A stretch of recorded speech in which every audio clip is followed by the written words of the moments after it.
Bonjour, aujourd'hui j'avais envie de vous... enfin, je viens d'inventer une petite recette, puis je pense qu'elle va être sympa, alors du coup ça me permet de la garder en mémoire et puis ça peut aussi intéresser d'autres personnes. Donc là c'est du cuit et c'est sans gluten. Donc j'ai fait en fait une pâte.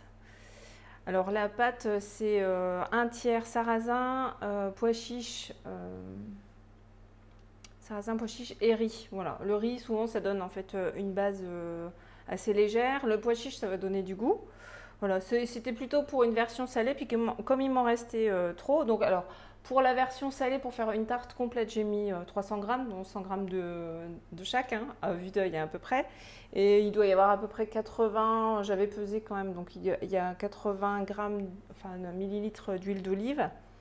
Et puis après une pincée de sel, de bicarbonate de soude et puis de l'eau. Voilà. Et j'ai mis un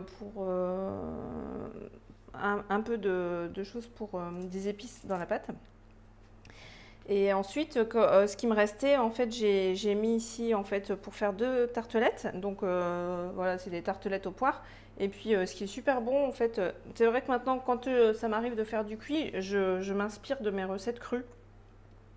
Et du coup, alors ce que j'ai fait, c'est que dedans, j'ai fait une sauce dessous les poires. Je vais tousser, pardon. J'ai fait 3 dattes. Et puis, avec les dattes, là, j'ai mis de la purée d'amandes complète.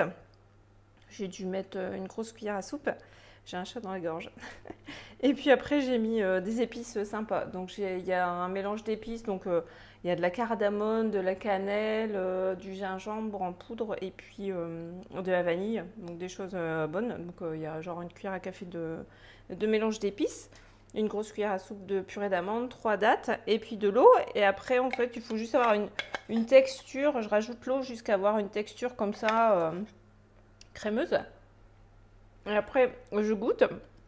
Comme c'est super bon, j'ai pas trop, raclé en fait avec la raclette. Donc ça c'est dessous. Après j'ai mis une poire chacune.